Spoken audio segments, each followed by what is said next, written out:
Sports Professor Rick Horrow, Beyond the Scoreboard, a serious show that doesn't take itself too seriously, but it's a big time for us. Major League Baseball intensifying its races, getting ready for the August-September stretch run into October.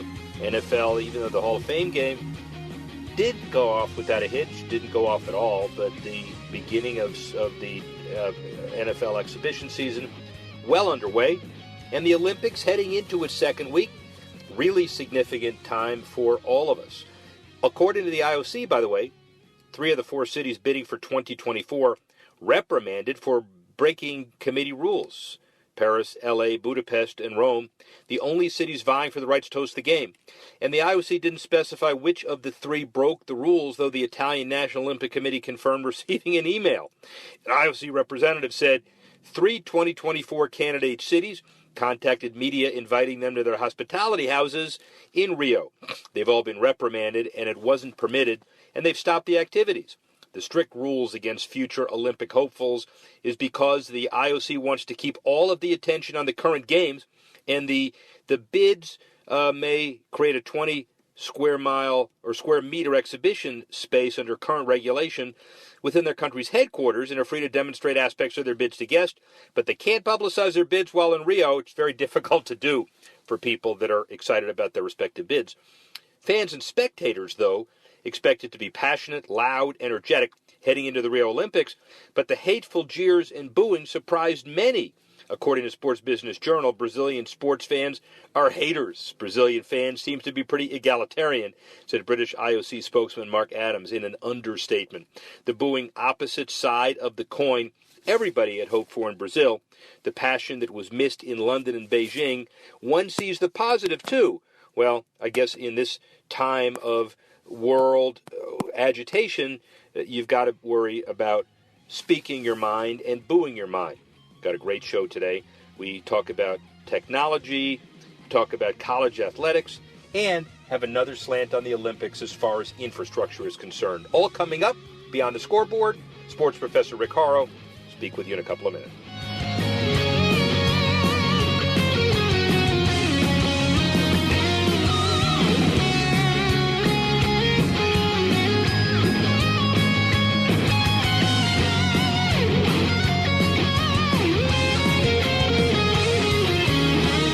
Don't complain about your cable bill going up and up and up. Do something about it. Grab a pencil and jot down this special number. Call 877-499-MY-TV. The more cable TV rates go up, the better digital satellite TV looks. So cancel the cable and get more of your favorite channels in 100% digital quality for less money. Call 877-499-MY-TV. Right now to sign up for packages starting as low as $24.99, and there's no equipment to buy. You get free HD TV upgrade, a free DVR upgrade, and free professional installation. You control what you watch when you watch it. Record your favorite shows. Pause and rewind live TV. Even skip the commercials. Watch local channels too. At just $24.99, what are you waiting for? Pull out your major credit or debit card. Call 877-499-MY-TV. That's 877-499-MY-TV. Cancel the cable, cut costs, and get more. Call now, 877-499-MY-TV. That's 877-499-MY-TV.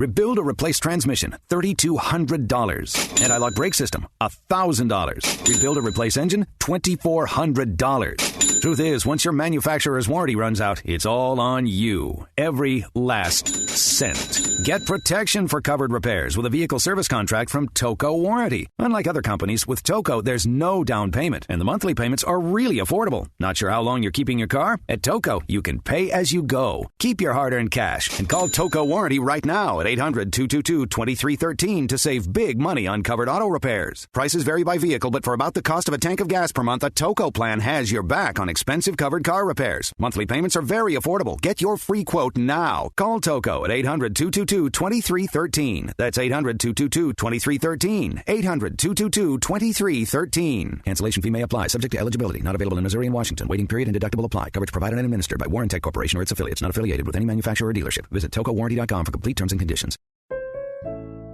Sometimes what you want most from your car is nothing. No headaches, no surprises, no anxiety when it's late at night and you're on some distant freeway in a thunderstorm. Owning a certified pre-owned Mercedes-Benz can be that anxiety-free experience on every level.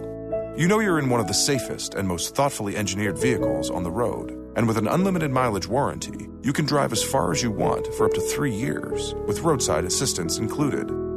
Your sense of confidence and adventure are as unlimited as the warranty itself. Now you can drive the car of your dreams and realize that nothing is everything. And during the certified pre-owned sales event, now through August 31st, you can receive 2 years of complimentary prepaid maintenance and 0.99% APR financing on select models, available through Mercedes-Benz Financial Services. You've waited long enough. See your authorized Mercedes-Benz dealer for complete details and limitations on certified pre-owned warranties. APR offer available only to qualified customers. Call 1-800-FOR-Mercedes for details about costs and terms. Sports Professor Rick Horrow, Beyond the Scoreboard. Interesting, different perspectives today.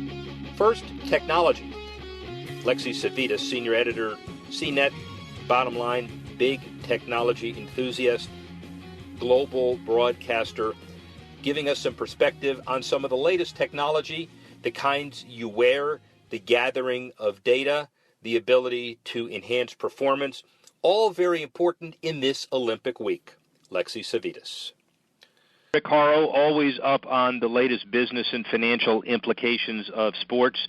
We have mega events, Olympics, obviously, but we're going much broader than that because the future of the business really, in many ways, is grounded on technology and the advancement of technology. Lexi Savitas, an award-winning technology journalist and on-air presenter, senior editor at CNET, and obviously, which separates her from me, to use an iPad or a computer, but she also understands how to make money from it and to report industry trends on it. Lexi, how are you? Well, thank you, Rick. Good. Awesome. So you've had a range of perspective on CBS News and video reports and a whole bunch of other things as well, spending long spells in front of a ski-free Tetris during the halcyon days of Windows 3.1, obviously relocating from CNET Sydney office, now in San Francisco. Technology growing and evolving. The increment of 5-year growth of technology can now be increments of 6-month and 1-year growth, can't it be?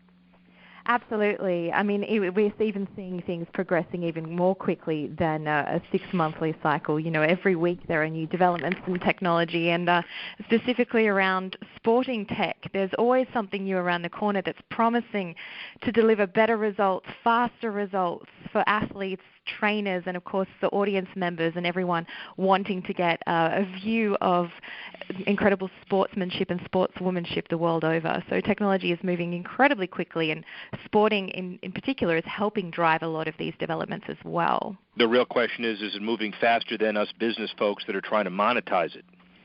Quite possibly. There's many perspectives on that. I'm not an economist myself, but you can see obviously there are a lot of technologies that are moving incredibly quickly, and a lot of other companies and business people in particular sort of need to sort of think about trends and future gazing a little bit rather than the specific technologies themselves, and learning how to actually predict what's going to be coming out, and the gaps in the market in which you could possibly sidle in some technologies in order to monetize that as well. Let's talk trends first and then specifics next. Trends, faster technology as far as internet companies that are providing information exchange quicker than otherwise. Is it performance technologies? Every day we seem to turn around and have something new that athletes either strap on or ingest, or are we looking at some trends for technologies that are altogether different? Well, really the big thing that we are looking at the moment is data. There's a big movement called big data at the moment, and this is an incredible wealth of information and raw data that we have in regards to specifically athletes, performance training. You might be familiar with devices like the Fitbit or the Jawbone, which are wearable technologies that everyday users and consumers like you and I are using to track our runs, our steps, how many calories we burn, things like that. And that's providing a great wealth of information for consumers. But if you think about professional athletes and people that are training for years and years and years in order to go to sort of major sporting events like the Olympics, they have a lot of information and extra information that they need to actually obtain in order to improve their performance. There are a couple of devices that kind of look like consumer wearables, like a Fitbit, that are used by professional athletes. There is one called the Whoop. There are other kind of brain training devices as well that are providing information and also helping train athletes and using certain technologies like neurostimulation in order to improve performance. But when it comes down to it, it is all about the data. That it's all about data in terms of helping improve performance, and also then using that on the back end in order to say, okay, well, we can actually calculate performance down to 1/1,000,000th of a second in order to differentiate between different things, and also when it comes down to, of course, the scoreboarding systems at things like the Olympics. Interesting perspective, Lexi, because from a business show perspective, is there more future business development money to be made, let's say, on equipping a high-performance athlete to shine even brighter in the Olympics, or is it more to find the general usage that can be monetized across a variety of folks like you and me who want to get some competitive advantage and or who just want to be more fit? Well, if you think about it, obviously the Olympics and professional athletes provide the driving and motivational force for these businesses to invest in technology in order to improve performance. When it comes down to it, though, there's a lot of money in the consumer-based applications. Say, for example, the wearable devices that you and I are using in order to get more fit. That's where the drive is. I mean, the professional athletes and the Olympics are all great and amazing events in terms of watching incredible athletes perform at their absolute best. But the technology that drives that often is going to be used later on down the track for consumer applications, which is what's going to provide that bottom line, which is going to provide that revenue. And, of course, that big data that I was talking about earlier, that is something that it's a behemoth, if you think about it. It's such a big lot of information, and trying to monetize that's kind of, I guess you would call that kind of like the holy grail. Lexi, you study the technology, but studying the business too. What happens over time? Think about is sleep tracking technology. And this is a really interesting area that a lot of companies are kind of investing in at the moment. Obviously, sleep tracking is a very important part of helping athletes achieve their greatest performance when it comes to recovery. So obviously you have certain metrics and data that you input, such as the amount of activity that you've done, the steps you've taken, your heart rate, so on, and then using that data in order to determine exactly how well you need to sleep and the quality of sleep that you're getting.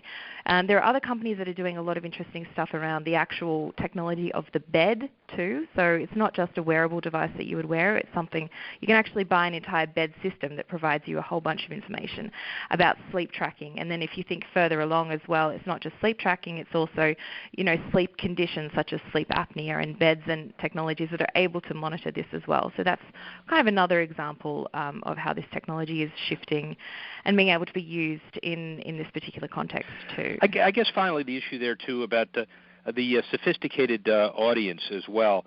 This is not just a device to get people off the couch and exercise, but it's a series of evolutions and companies that are getting people to vertically integrate, to use their technology that they have with what they wear. And it sounds like there's a whole movement to get people not only more active but more sophisticated about how they train and how they perform. Definitely. There is a big shift in order to try and make fitness and movement and the act of tracking your data is something that you do as part of your everyday life. It's not just a once-off. You don't just go to the gym once or twice a week and you strap your fitness tracker on and you only use that data sort of to watch. Oh, look, I've done 12 reps today and last week I was able to do 10. So it's moving towards, especially as devices are consolidating. Devices are all, as I mentioned, products such as the Apple Watch, a lot of the Android Wear watches as well, have a bunch of fitness tracking stuff integrated into it. As a wearable device, it's not just something that you strap on to go to the gym. It's something you would wear every day, like a watch. There are lots of different products on the market that are trying to kind of be that be-all and end-all one device. I don't think anything has kind of come to that just yet, but you can see all of these different fields are converging into one particular device and one particular ecosystem that companies are trying to get you in, whether that's Fitbit or whether that's Apple or whether that's Jawbone. There's a lot of data out there, and trying to consolidate that into one particular area and one particular way that consumers are going to be able to access this content and get really useful information about it. That's kind of the holy grail. Leslie Savitas, Senior Editor, CNET, Technology, Olympics, Wearable Tech, Training Devices, the Future of Technology. Thanks very much for joining us. Thank you.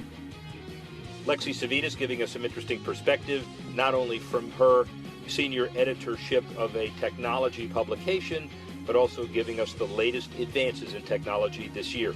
Coming up, Savannah Padron, from a college student perspective, what do you do during the summer getting ready for D1 athletics? We'll find out in just a couple of minutes. Rick Horrow, Beyond the Scoreboard.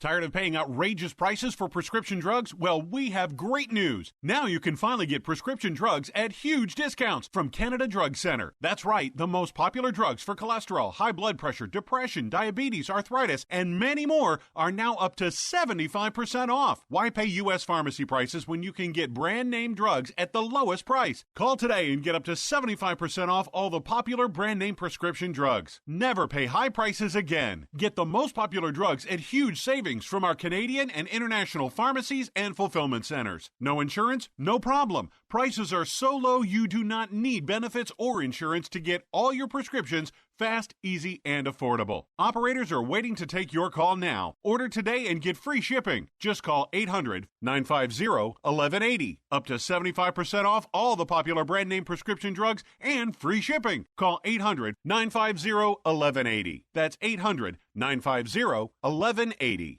Blood pressure tends to run higher during the day and lower during nighttime sleep. However, many with high blood pressure don't exhibit this nighttime dip, a condition called non-dipping. More in today's AARP health tip after this. At Walgreens, getting diabetes testing supplies with Medicare Part B is a walk in the park. Really, because getting what you need is quick and easy, giving you more time for other things. There's $0 out of pocket on all major brands like Accu-Check and Walgreens TrueMetrics, and no extra paperwork. So managing diabetes becomes a stroll down Easy Street, or a trip to the movies, or even a day at the beach. Talk to your pharmacist today.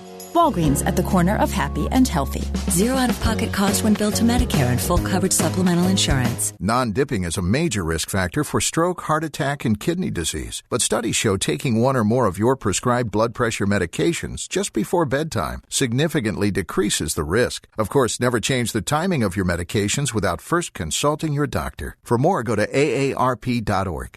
Tired of calls, levies, and liens from the IRS, or hiring others who don't get the job done? Call Wall & Associates, and you'll never talk to the IRS again. The IRS has a program to eliminate tax debt, and Wall & Associates professionals are trained to maximize its benefits for you. You always speak with a live person with real support and real knowledge. We've helped thousands of taxpayers like you settle their tax debt with the IRS for a fraction of what they owe. We solve tax problems. Call Wall & Associates now, 800-480-5708. We have the professionals who know how to solve tax problems. If you owe money to the IRS, your tax problems are not going away by themselves, and the passage of time will only make matters worse. Act now, before it's too late. Call Wall & Associates right now to speak to a professional tax relief agent. Call 800-480-5708. That's 800-480-5708. Again, 800-480-5708.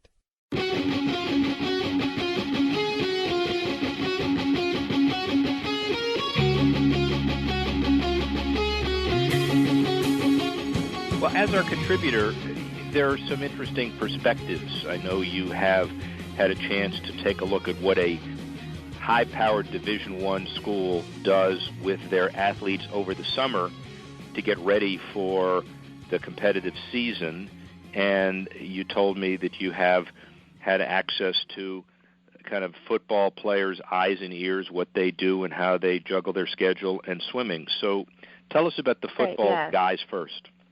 So the football, they have been training 5 days a week in the morning with a combination of running and lifting. Some days solely just on conditioning, some on lifting.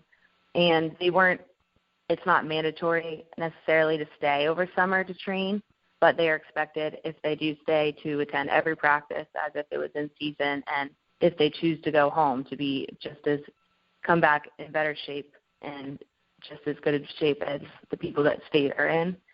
And it's mainly focused on strength and speed in comparison to in-season, which is mainly focused on size and strength and practicing with the full team. And, of course, it's kind of similar with swimming, of course, because it's not really much difference with the training, and it's also not mandatory for them, but swimming also is individual sport, so their sole focus is 100% whatever their strength, gaining weight because they're losing that in the pool and they're swimming. So it's just they're both kind of similar in the training aspect and being around town, but it's really up to the individual athletes and how hard they're training and et cetera. So the bottom line really is that college D1 scholarship athletes are really adept at juggling. They're better jugglers than Correct. most other human beings at 18, 19, 20, 22 years old. Their schedule's pretty massive, right? And they also have to prioritize. Right, and of course over summer they have a less academic workload, so they're able to completely focus on their training. But during the season, these athletes have a practice in the morning right before their full day of classes, and the average FSU student is just strolling into class at 9 a.m. complaining that they're up that early, when these athletes have already had practice and have more to go after school ends, and then at the end of the day maybe have to type a paper or write an exam the next day. It's impressive how they can juggle it. And some of them are involved in more than just sports and school. They're in clubs and Greek life, and that's very time-consuming as well. You've got a couple of different perspectives of D1 athletes. Football, especially at FSU, with the Jimbo Fisher regime, is used to excellence, top 10, every minute accounted for. And the swimming program, I guess, is pretty significant. But as you said, individual sports, what are the biggest kind of differences and the biggest similarities between the athletes that you've talked to in both sports? I think the biggest difference is just their personal, like the times is very mornings and then do your thing during the day and have another practice at the end. But I say just also like with football and sports, with team sports, you're watching a lot of film and seeing where you can do better, and that is the difference. And the swimming is your personal, and your time is all on you, and just trying to excel and be out. And also, if you think about it, just football players are competing for a place on the field. If you're not only competing to be the best player you can be, but you're practicing to be that person to switch out and just carry the team. And especially if you go home, you're not in the coach's eyes all summer of training, so you have that much more to prove when you come back. And I know that the football players' training camp is very successful because that's the first time they're all together again without any classes, so they can spend that time just truly working on their last-minute things before the season comes around. The obvious conclusion is D1 athletes have it hard, and they get scholarships, but they certainly work for them. But other than that, give me your kind of overall perspective of what it's like from those two sports as you've kind of witnessed it over the summer. I just think that just playing sports when I was growing up, and the amount of time and effort just putting into your personal training and then trying to balance that, and just talking to them, they're both very driven, and it's mainly just building themselves up over summer while they can. And I think personally over summer was when I could always excel because nothing else is really stopping you. You can have your sole focus on it. I remember 5-hour practices coming home, just being able to relax. That must be nice for them just in the summer, putting in all your work and just coming home. So it's interesting to see, and just I miss sports, of course, but I can't imagine having their workload and everything on top of training. And you miss your big time Tallahassee and nightlife, which I'm sure is an inspiration to all of us. So listen, this perspective is interesting. Let's shift to your perspective for a couple of minutes as well. Going to FSU, sports management program as well. There are a lot of people who will be listening and viewing our podcasts and shows in a similar position, either wanting to get into a program, just getting out of the program. What do you hope to get out of it, and what are your goals? Out of FSU sports management, I would think, just because if you're a Knoll and you're in the community, you know that it's just the tradition and the spirit is amazing. And being a sports management major is a great school to attend. After graduating, I think going through these classes and with the faculty, I'll be able to have the knowledge and confidence. An FSU alum has been known to be able to with networking with the staff, set up students with internships and positions out of school, because go Knowles, of course. And this fall, when I get into my core classes, I hope to network just through not only the staff, but also like the classmates that have similar goals and people that we're all just trying to network in this industry, which is the most important thing. Yeah, I think most important thing is networking, obviously. And if there is, can you get specific at this point about sports administration, sports management, sports finance, law, business, any advice, having started your journey, for people about taking a general set of courses versus focusing on one area? I would say just myself, because I haven't particularly picked a direct path. I just am keeping my mind open.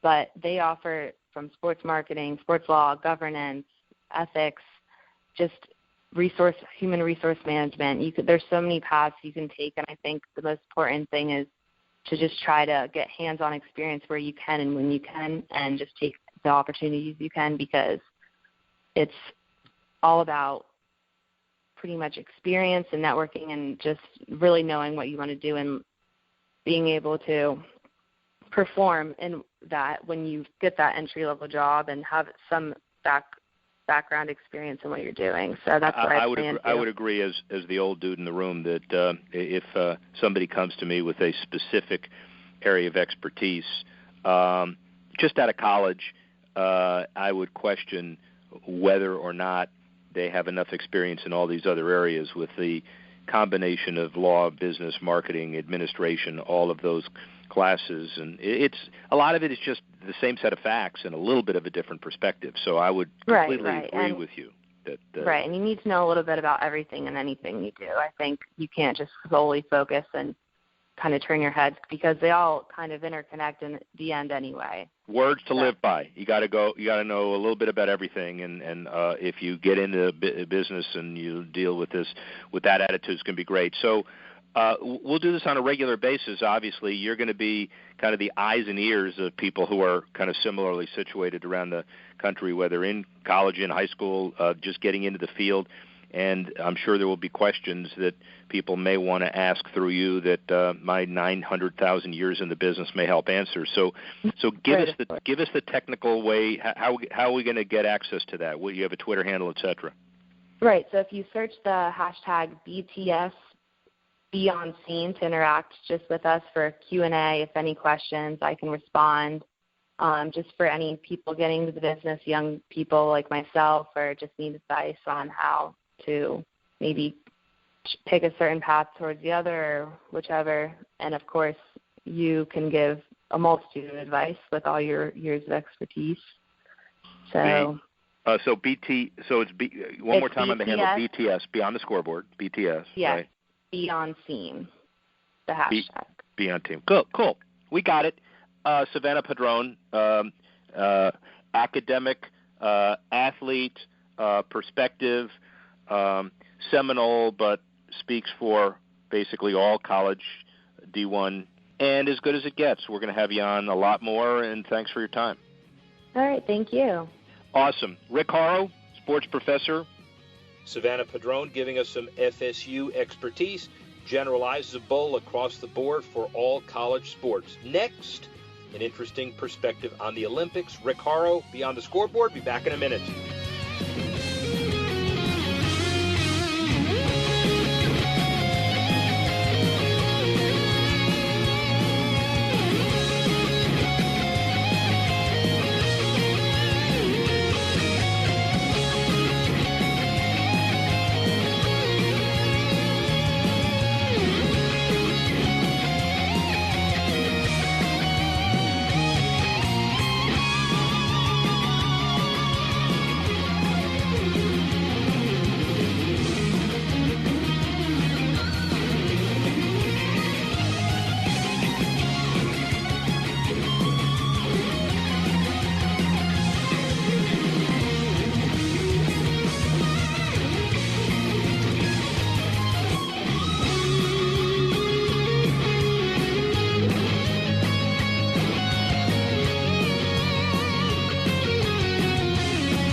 And now, today's General Steel building tip.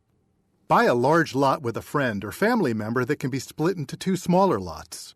Some of the most appealing properties may be much larger than what you want or can afford. Yet the seller may not be willing to break up a large parcel. So if you can share the costs with someone else, preferably someone you don't mind having as a neighbor, you may be able to pick up a great building site for a reasonable price. And now, a word from General Steel.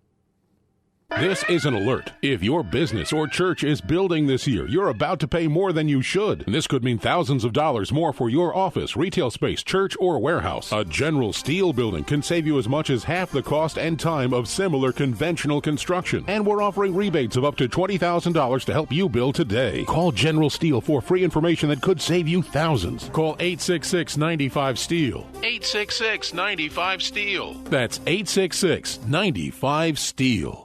Tired of paying outrageous prices for Viagra? Well, we have great news for you. Now you can finally get Viagra at huge discounts. Healthy Man allows you to save up to $500 on Viagra. Why pay U.S. pharmacy prices of $15 per pill or more when you can get Viagra for less than $3 a pill? Call today and get 40 Viagra pills for only $99. This can cost as much as $600 at your local pharmacy. You can't afford not to call us. If you want Viagra at the lowest prices, never pay $15 a pill pharmacy prices again. Get Viagra for less than $3 a pill. Call 877-663-7126 today and save up to $500 and get 40 pills for just $99. Healthy Man is fast, easy, and affordable. Operators are waiting at 877-663-7126 to take your call now. Call 877-663-7126. That's 877-663-7126. Again, 877-663-7126.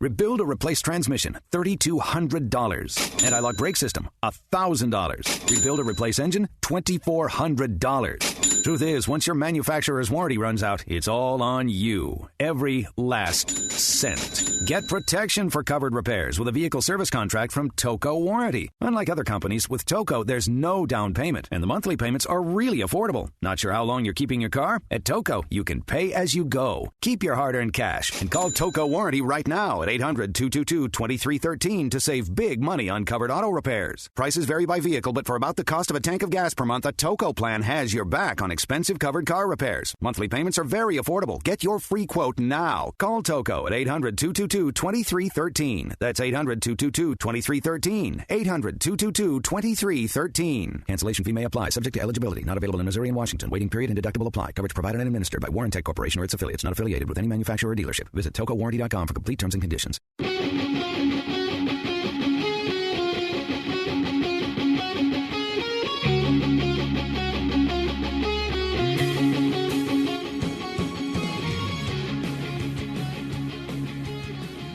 Mike Knopp, perspective on USA canoeing and kayaking, Oklahoma City Boathouse Foundation as well. It comes from the middle of the prairie. there is no water. At least that was the cry years ago before the metropolitan area project strategies and the funding for arenas and stadiums and a canal into the Bricktown area of Oklahoma City. And Mike Knopp, really significant in terms of taking it to the next step and becoming an Olympic powerhouse as a consequence. Here he is. Sports Professor Rick Horrow, Olympics, infrastructure, economics, legacy, development, validation, quality of life. Those are all words that we all talk about from time to time, and we have a special story today that impacts a whole lot of past history and future developments. Mike Knopp, his title is the Executive Director of the Oklahoma City Boathouse Foundation, but it's so much more than that. He's been involved in Oklahoma infrastructure development, the MAP's plan's next step, putting Oklahoma City on the map and keeping it there, but actually probably one of the finest Olympic training facilities you'll see anywhere. And Mike's got a great story. How are you? Great. Good. Glad to hear it. Glad we get a chance to talk about Oklahoma City. It's always had a special place in my heart. Over 25 years ago, there was a plan that we worked together with then Mayor Ron Norick on the MAPS, Metropolitan Area Project Strategies, which to people around the globe doesn't mean a whole lot, but to people who are close to the Midwest and Oklahoma City, it's a lifeblood for infrastructure and facilities, arenas, stadiums, performing arts centers, but it's always been a special city. Do people around Oklahoma City know how special it is?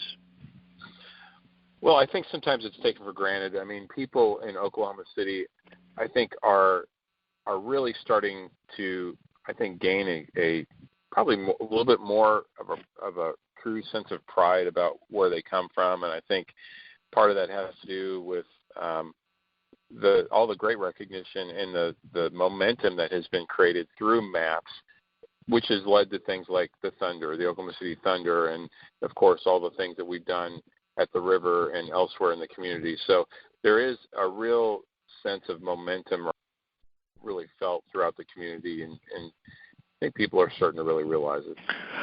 Well, so early 90s, Mayor Ron Norick gets an idea that he wants to control his own destiny based on industry relocation decisions and overfly airport cargo areas that he didn't get for Oklahoma City, and developed his own homegrown economic development plan.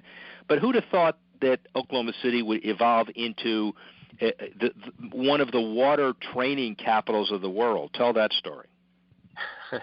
Well, yeah, I think, there was a plan to put low water dams on our river, which essentially back then was a ditch. The river was not anything more than a trickle of water that was really there for flood control purposes. It was a real river back in the early days of Oklahoma City, but it flooded. They had to channelize it and, in essence, took the water out of it. So there was an idea of putting water back in it.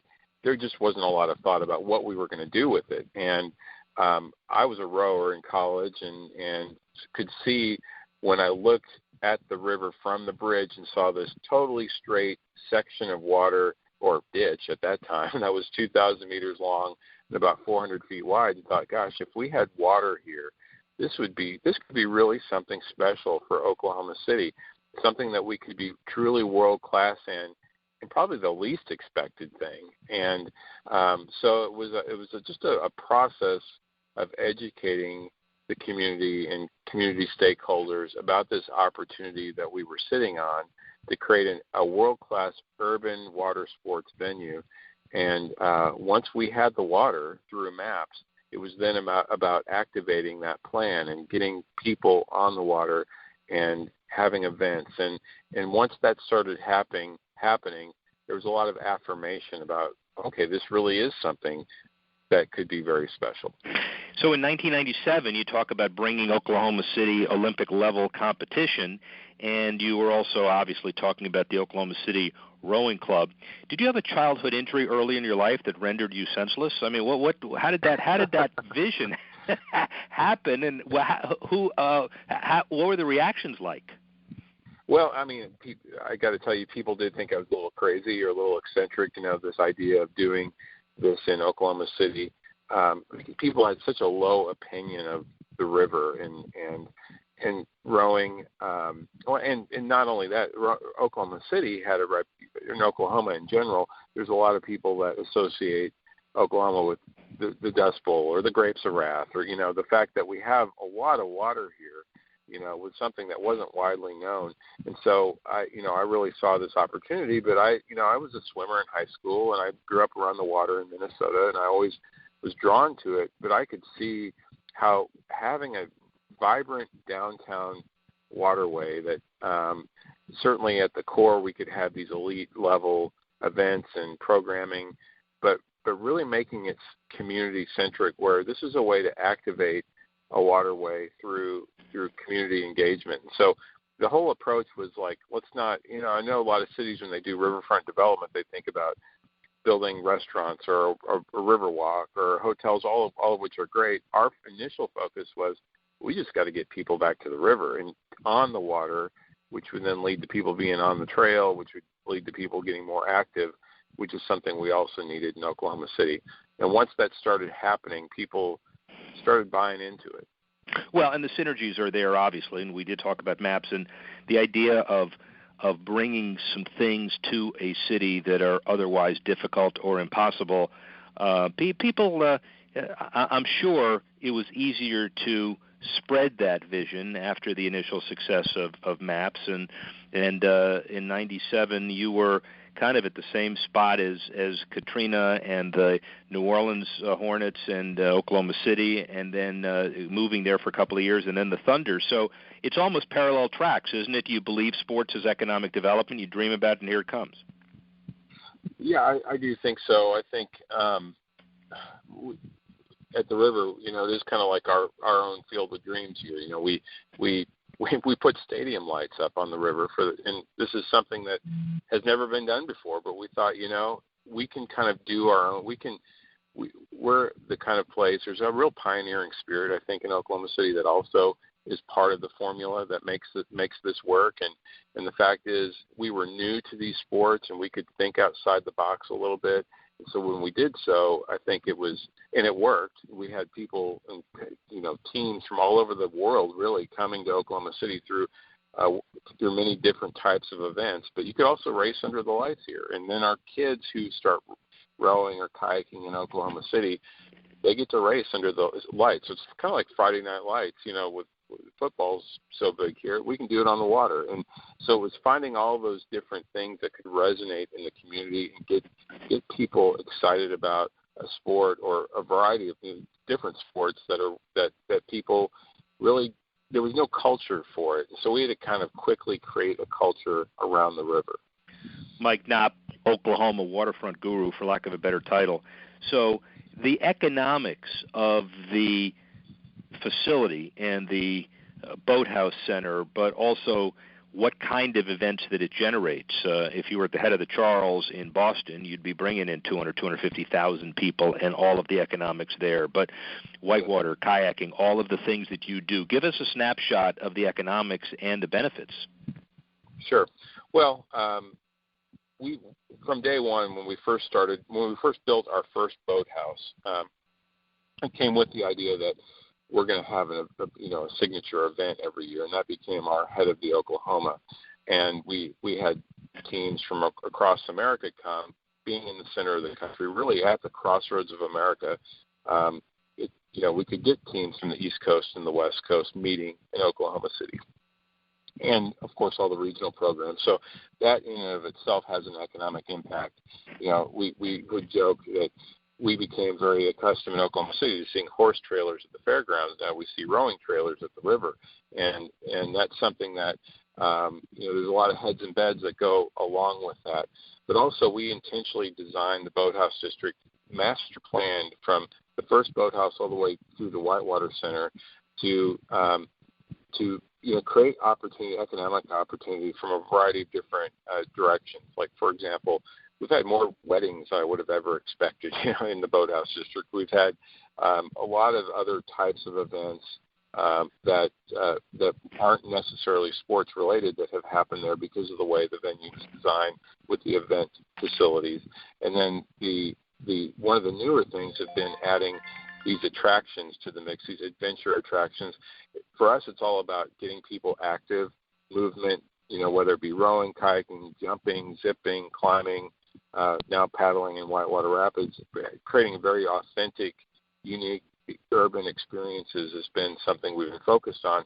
And so now families are coming here and spending the weekend. And it's not a theme park, but in some ways there's parallels in the fact that you're spending the whole day buying a pass and having a lot of fun, burning a lot of calories. But it's bringing people to Oklahoma City. So it's everything from the daily attractions of the whitewater rafting and the zip lining to the big events. Like last weekend we had the national championship for USA Canoe Kayak. First time ever we were able to host the sprint side of the sport and the slalom side together in the same location. And so that occurred. Have had the Olympic trials earlier this year and many more events planned in the future. So all of those things come together to create a pretty nice economic impact for the area. Clearly, and we'll continue to get better. We are actually recording this in the middle of the Olympics, and we'll be, running it on an ongoing basis, and people will be archiving it on Reuters and otherwise. The Olympics generally, and its emphasis on whitewater and kayaking and rowing and all of those sports, obviously helps generate interest for those sports. Particular interest in Oklahoma City and Oklahomans now watching the Olympics since they've got their own center? Absolutely. I mean, people are very. I'm even surprised how quickly, and really, our first major boathouse turned 10 years old this year, and so the fact that we've got so many people interested in following rowing, the newspaper keeps an update, on rowing and the kayaking that is going to be in the Olympics because of our connection. We've got men on the rowing side who train out of here who are racing in Rio. The whitewater slalom athletes qualified here at the Olympic trials. We've got Paralympians. And so all of those things, I think, I go back to the idea of real pride that has been continuing to develop in the community for the river and Oklahoma City in general. And I think that there is a lot of excitement surrounding the Olympics because of what's happening at the river. Well, Mike Knopp, you certainly have had a fantastic run as a visionary and developing this. Just one final kind of question on this whole development opportunity. 10 years from now, look at your crystal ball. What is the boathouse district generally, and the set of facilities that you're involved in, what do they look like in Oklahoma City 10 years from now? Now, we're going to have Oklahomans that are going to be on the podium in the future because of this kind of venue that is now in their backyard. And so that's something that we are excited to explore and really and continue to make this part of the culture, infusing this as part of the culture of Oklahoma City for the future. Incredible vision, Mike Knapp. Really, really appreciate it. Rick Horrow, Beyond the Scoreboard. USA Boating, Mike Knapp, not only important in Oklahoma City, but incredibly important in the Olympic movement. Next up, Buzz, Boom, and Hope. Sports professor Rick Horrow. Speak with you in a couple of minutes. We all know healthcare has changed drastically. It's quite the puzzle to sort through your options and find a health insurance plan that's affordable and maximizes your benefits. And you're now required by law to have health insurance, or you may pay a tax penalty. So let the Health Markets Insurance Agency help you. They offer plans from over 120 different companies and can even help you obtain government subsidies. Let them do all the research for you and show you how affordable health insurance can be, a service that's at no extra cost to you. Call now and learn your options to find affordable health insurance. 800-614-1242. 800-614-1242, 800-614-1242, 800-614-1242. Health Markets Insurance Agency is a DBA or assumed name of Inspire Insurance Solutions, Inc., which is a licensed insurance agency in all 50 states and D.C. Not all agents are licensed to sell all products. Service availability varies by state. Attention, if you've had hip replacement surgery and suffered any complications, you need to listen to this important legal alert. Major manufacturers have made billions of dollars available to award legal claims for defective hip implants. Thousands of these defective hip implants have been recalled by various manufacturers. If you've had hip surgery and suffered complications, you may be entitled to receive significant compensation to help you deal with your complications. You may be eligible to receive money to help with medical expenses, lost wages, and pain and suffering. Protect yourself by hiring an experienced trial attorney. Our partner law firms are experts in hip replacement surgery lawsuits. Find out now if you're eligible to receive any of the $2.5 billion hip settlement fund. Call now for free information. 800-296-1360. 800-296-1360. 800-296-1360. That's 800-296-1360. Sometimes what you want most from your car is nothing. No headaches, no surprises, no anxiety when it's late at night and you're on some distant freeway in a thunderstorm. Owning a certified pre-owned Mercedes-Benz can be that anxiety-free experience on every level. You know you're in one of the safest and most thoughtfully engineered vehicles on the road. And with an unlimited mileage warranty, you can drive as far as you want for up to 3 years, with roadside assistance included. Your sense of confidence and adventure are as unlimited as the warranty itself. Now you can drive the car of your dreams and realize that nothing is everything. And during the certified pre-owned sales event, now through August 31st, you can receive 2 years of complimentary prepaid maintenance and 0.99% APR financing on select models, available through Mercedes-Benz Financial Services. You've waited long enough. See your authorized Mercedes-Benz dealer for complete details and limitations on certified pre-owned warranties. APR offer available only to qualified customers. Call 1-800-FOR-MERCEDES for details about costs and terms. Sports professor Rick Horrow, Olympics, technology, college sports. But now, our weekly feature on the bad, the good, and the improving in the economy: bust, boom, and hope. First, bust. The ongoing conflict between the Arizona Diamondbacks and Maricopa County continues to escalate. The battle entered a new phase when county officials recently rejected the team's $65 million request to upgrade Chase Field. Request to the baseball stadium includes suite renovations, painting in various spots around the ballpark, and a brand new scoreboard. County executives said the repairs don't meet the lease agreement's requirements for funding. County supervisors sent a letter to D-backs president and CEO Derek Hall as the dispute reached a climax in April, describing the baseball business as evolving into a parasitic enterprise. Certainly, a lot of work needs to be done to mend those fences. Boom. Disney signed a $1 billion deal with the MLB to acquire 1/3 stake in BAM Tech, the development arm for the Internet for Major League Baseball. The two sides will work to develop and launch ESPN-branded OTT multi-sport network, expected to debut by the end of the year. The agreement also designed to both jumpstart MLB AM spinoff, serving as third-party entities and paving the way for a variety of new Disney digital offerings. The bottom line is a great relationship with a company that certainly is taking the next step. And finally, hope. St. Louis selected to host this year's Winter Classic at Busch Stadium, home of the St. Louis Cardinals. The game between the Blues and the Blackhawks will serve as a centerpiece for the NHL's 100th year anniversary season and the Blues' 50th. Commissioner Gary Bettman pronounced St. Louis the perfect host for the annual game, and Blues owner Tom Stillman noted that Bettman was moved by a night in mid-January at Scott Trade Center, only a few days after the Rams announced their exit to L.A. The Blues have sold 3,000 new season ticket plans this summer, doubling the amount at this point last year. 48,000 fans to be accommodated for the outdoor game on January 2. Bust, boom, and hope, always different with an interesting perspective.